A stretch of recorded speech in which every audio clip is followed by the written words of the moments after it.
Universidad Nacional Autónoma de México, Facultad de Estudios Superiores Iztacala. Microscopía de los tejidos. Presentan el tejido epitelial. Generalidades. El tejido epitelial se caracteriza por la íntima relación o asociación entre sus células, formando asociaciones compactas. Estas se encuentran en las superficies libres, que son aquellas que no se adhieren células ni elementos formes extracelulares, por ejemplo, la superficie externa del cuerpo. El epitelio también es avascular y sus asociaciones compactas de células descansan sobre una lámina basal o membrana basal, que es una capa que une las células epiteliales con el tejido conjuntivo subyacente, que brinda nutrición al epitelio. El epitelio en cada uno de los órganos tiene una función específica, por ejemplo, la secreción en el epitelio simple cilíndrico, absorción en el epitelio simple cilíndrico del intestino, transporte de materiales de células sobre la superficie de un epitelio por el movimiento ciliar, protección. Clasificación por células se divide en tres: las planas o escamosas, cuando el ancho y la profundidad de las células son mucho mayores que su altura; las cúbicas o cuboides, cuando el ancho, la altura y la profundidad son más o menos iguales; cilíndricas o columnares, cuando la altura de las células es apreciablemente mayor que las otras dimensiones. Por el número de estratos se dividen en el simple y estratificado, el simple con una sola capa celular, el estratificado con dos o más capas celulares. También encontramos el pseudoestratificado, que si bien sus células no llegan todas hacia la superficie, pero descansan sobre la membrana. Estas clasificaciones se combinan y nos brindan mayor información sobre los epitelios que se encuentran en el organismo. Epitelio simple plano recibe el nombre de endotelio en los vasos sanguíneos, de mesotelio en cavidades corporales, y también se encuentra en el riñón, en la cápsula de Bowman y en los alvéolos respiratorios del pulmón. Sus funciones principales son el intercambio y una barrera. También brinda lubricación. El epitelio simple cúbico se encuentra en los conductos pequeños de glándulas exocrinas, en la superficie del ovario y en los túbulos renales. Su función principal es la absorción, conducción, barrera y secreción. El epitelio estratificado plano también se encuentra en la epidermis, la cavidad oral, el esófago y la vagina. Su función principal es de barrera y protección. También encontramos el epitelio estratificado cúbico, el cual se encuentra en los conductos de glándulas sudoríparas, en los conductos grandes de glándulas exocrinas y en la unión ano-rectal. Tiene como funciones principales también barrera y conducción. El epitelio estratificado cilíndrico se encuentra en los conductos más grandes de las glándulas exocrinas, así como también en la unión ano-rectal, y sus funciones son de barrera y conducción. La clasificación especial abarca dos categorías, que es el epitelio pseudoestratificado y el epitelio de transición, también conocido como urotelio. El pseudoestratificado parece estratificado porque algunas células no alcanzan la superficie libre, pero todas se apoyan sobre la membrana basal, por lo tanto es un epitelio simple. Sin embargo, la distribución es diferente. El epitelio de transición, o también llamado urotelio, es un epitelio que reviste las vías urinarias y se extiende desde los cálices menores del riñón hasta el segmento proximal de la uretra. Es un epitelio estratificado con características morfológicas que le permiten distenderse.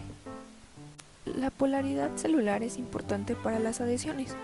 Tiene tres regiones. La región apical siempre está en contacto con la superficie externa o la luz de una cavidad. La región lateral está en contacto con las células contiguas y se caracteriza por tener adhesiones especializadas, mientras que la región basal se apoya sobre la membrana basal y fija la célula al tejido conjuntivo subyacente. La región apical tiene modificaciones estructurales especiales, las cuales son tres: las microvellosidades, los esterocilios o esterovellosidades y los cilios. Las microvellosidades son prolongaciones citoplasmáticas, las cuales están formadas por filamentos de actina. Dentro de esta microvellosidad hay enlaces cruzados con intervalos de 10 nanomilímetros y establecidos por proteínas como la fascina y la fimbrina.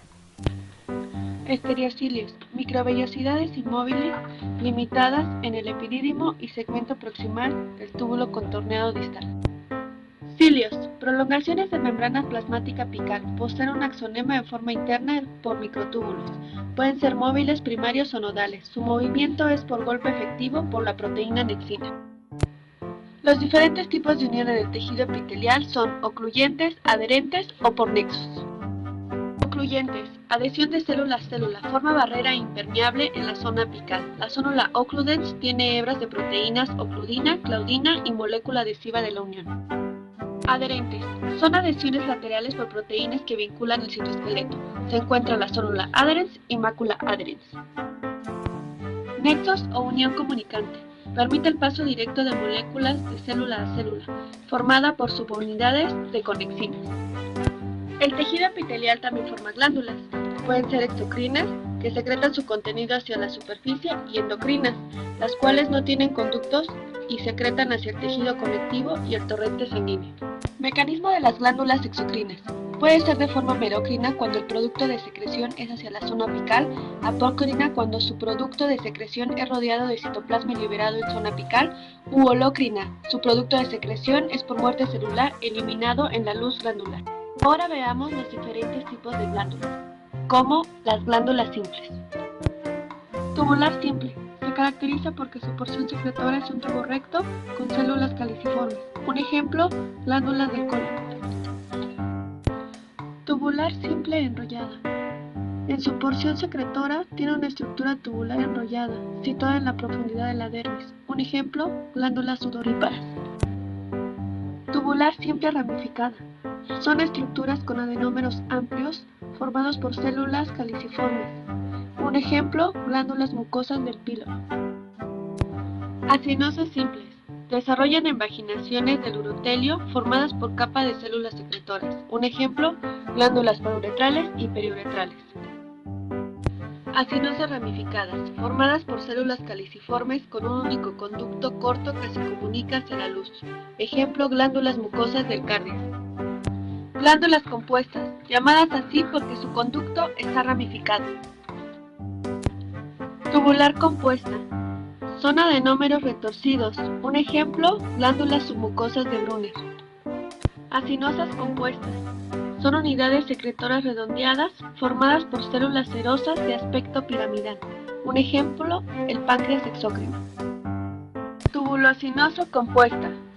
Son glándulas con adenómeros tubulares ramificados y acinosos de tipo seroso.